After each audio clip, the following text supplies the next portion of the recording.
Millets లో మనకు చాలా రకాలు ఉంటాయి. లైక్ కొర్రలు, సజ్జలు, సాములు, అరికెలు ఇలా. నేను ఈ రోజు సాములతో సెమీ సాఫ్ట్ ఇడ్లీని ఎలా చేయాలో ఈ రోజు ఈ వీడియోలో మీతో షేర్ చేసుకోబోతున్నాను. మనకు మిల్లెట్స్ చూడడానికి అన్నీ ఒకే రకంగా ఉంటాయి, కానీ ఒక్కొక్కటి ఒక్కొక్క టేస్ట్ ఉంటుంది. వెయిట్ లాస్ అవ్వాలి అనుకునే వాళ్ళకు, డైట్ లో ఉన్న వాళ్ళకి, హెల్తీ ఫుడ్ ఇష్టపడే వాళ్ళకు ఈ ఇడ్లీ రెసిపీ చాలా బాగా నచ్చుతుంది. Easy to cook, easy to digestion, semi సాఫ్ట్గా ఉంటుంది ఈ సాముల ఇడ్లీ. ఇక ఇంకెందుకు లేటు, ఇవాల్టి మన రెసిపీ సాముల ఇడ్లీ ఎలా చేయాలో చూసేద్దాం పదండి. ఫస్ట్ టైం కొత్తగా మన ఛానల్ని ఎవరైనా చూస్తున్నట్లయితే వెంటనే ఛానల్ని సబ్స్క్రైబ్ చేసుకోండి. Hi hello friends, welcome back to our channel. నేను మీ లక్ష్మి. ఇవాల్టి మన రెసిపీ సాముల ఇడ్లీ ప్రిపేర్ చేయడానికి ముందుగా నేను ఒక అరకప్పు వరకు సాములను తీసుకున్నాను. సో స్టార్టింగ్ లో చెప్పినట్లు మనకు మిల్లెట్స్ లో అన్ని చూడటానికి ఒకే రకంగా ఉంటాయి. సో ప్యాకెట్ పైన నేమ్ ఉంటుంది కాబట్టి కన్ఫ్యూజ్ అవ్వకుండా తీసుకోండి. చూడటానికి చాలా నీట్ గా ఉన్నట్లు ఉంటుంది, కానీ వీటిలో డస్ట్ చాలా ఉంటుంది. అలాగే ఇందులోకి ఒక అరకప్పు వరకు పొట్టు మినపప్పును తీసుకుంటున్నాను. నేను ఇక్కడ హెల్దీగా ఉండడం కోసం పొట్టు మినపప్పు యూజ్ చేస్తున్నాను. ఒకవేళ మీకు ఇది అవైలబుల్ లేకపోతే గుండు మినపప్పును తీసుకోవచ్చు. ఇందులోకి వాటర్ యాడ్ చేసి అంతా బాగా రఫ్ చేసుకుంటూ క్లీన్ చేసుకోవాలి. వాటర్ వేయగానే మనకు ఆ డస్ట్ మొత్తం వాటర్లోకి యాడ్ అవుతుంది. చూడండి వాటర్ ఎంత గలీజ్గా ఉన్నాయో. సో ఈ వాటర్ మొత్తం మనకు ట్రాన్స్పరెంట్ గా కనిపించే వరకు ఒకటికి చొప్పున 3 సార్లైనా నీట్ గా క్లీన్ చేసుకోవాలి. చూడండి వాటర్ ఎంత ట్రాన్స్పరెంట్ కనిపిస్తున్నాయో.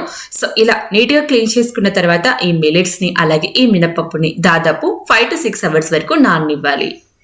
5 to 6 అవర్స్ పాటు నానిన ఈ మిల్లెట్స్ ని అలాగే ఈ మినపప్పుని డైరెక్ట్ గా గ్రైండ్ చేసుకున్నా మళ్ళీ ఒకసారి నీట్ గా వాష్ చేసుకోవాలి. వాష్ చేసుకున్న తర్వాత మిక్సీ జార్ లో వేసేసుకొని గ్రైండ్ చేసేసుకోవడమే. నేను ఇక్కడ తక్కువ క్వాంటిటీ ప్రిపేర్ చేస్తున్నాను కాబట్టి మిక్సీ జార్ లో వేస్తున్నాను. మీరు గ్రైండర్ లో వేసుకున్నారనుకోండి ఇంకాస్త సెమీ సాఫ్ట్ గా వస్తుంది ఇడ్లీ. సో అలాగే ఇందులోకి కొద్దిగా వాటర్ వేసుకొని బాగా మెత్తటి పేస్ట్ లా గ్రైండ్ చేసుకోవాలి. ఈ బ్యాటర్ ని ఒక మిక్సింగ్ బౌల్ లోకి వేసుకోండి. మీరు పిండి ఏ బౌల్లో అయితే పులియబెడుతున్నారో అదే బౌల్లోకి వేసేసుకోండి. అండ్ అలాగే మనం తీసుకున్న అరకప్పు సాములు, అరకప్పు మినపప్పుకి 2 కప్పుల ఇడ్లీ రవ్వను తీసుకోండి. ఇడ్లీ రవ్వను కాస్త గోరువెచ్చని వాటర్ తో నీట్గా క్లీన్ చేసుకోండి. ఆ తర్వాత ఇందులో ఉన్న వాటర్ మొత్తం పిండేయకుండా కాస్త ఒక 80% వరకు పిండేసి మిగిలిన 20% వాటర్ అలాగే ఉంచేసి మనం గ్రైండ్ చేసి పెట్టుకున్న మిల్లెట్స్ బ్యాటర్లో వేసేసుకోండి. అంతా ఇలా వేసేసుకున్న తర్వాత అంతా ఒకసారి మిక్స్ చేసేసుకోండి. మనకు పిండి కాస్త గట్టిగా అనిపిస్తే కొద్దిగా వాటర్ యాడ్ చేయండి.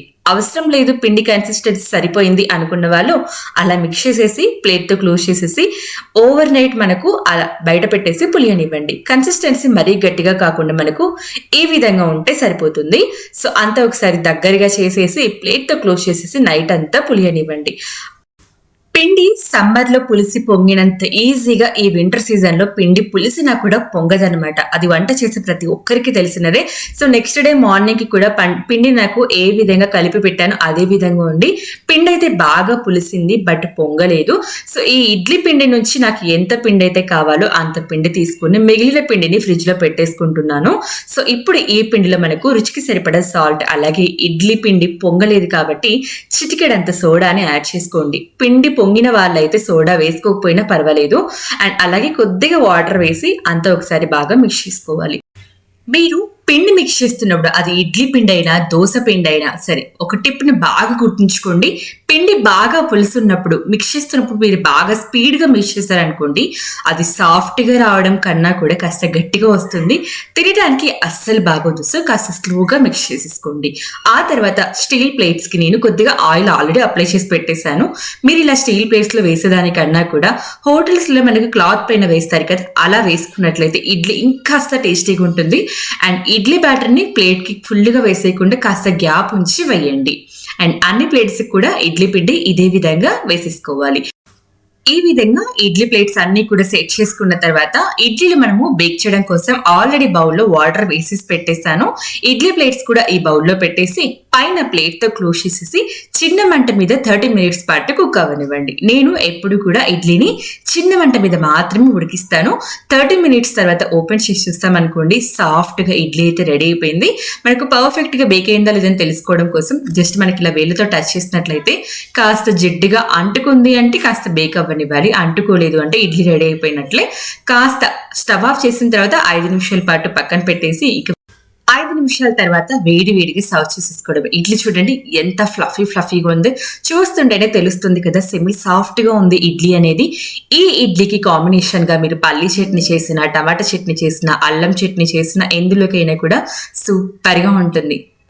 ఇవాళ మన రెసిపీ సాములతో semi soft idli recipe ready అయిపోయింది. ఇక లేట్ చేయకుండా ఎలా ఉందో టేస్ట్ చేసేద్దాం. చేసే ముందు మీలో ఎంతమందికి చట్నీ విత్ ఇడ్లీ, చట్నీ విత్ సాంబార్ ఇష్టమో కమెంట్ సెక్షన్ ద్వారా నాతో తెలియచేయండి. నాకైతే ఇడ్లీ విత్ చట్నీ చాలా అంటే చాలా ఇష్టం. ఇడ్లీ ఇలా దూదిలాగా ఉండి వేడి వేడిగా ఉంటే చట్నీతో అద్దుకొని తింటున్నప్పుడు హాయిగా ఉంటుంది. ఎన్ని తిన్నా కూడా ఆపాలని అనిపించదు, అంత టేస్టీగా ఉంటుంది ఇడ్లీ. అండ్ సెమీ సాఫ్ట్గా ఉంది ఈ ఇడ్లీ రెసిపీ. నచ్చిన వాళ్ళు తప్పకుండా ట్రై చేయండి. అండ్ మీకు ఎలా కుదిరిందో నాతో కమెంట్ సెక్షన్ ద్వారా తెలియచేయడం మాత్రం మర్చిపోవద్దు. ఈ రెసిపీ మీకు నచ్చినట్లయితే ఫ్రెండ్స్ అండ్ ఫ్యామిలీ మెంబర్స్కి షేర్ చేయండి. ఇలాంటి మరెన్నో మంచి రెసిపీస్తో మళ్ళీ కలుద్దాం. అంతవరకు బాయ్ మరి.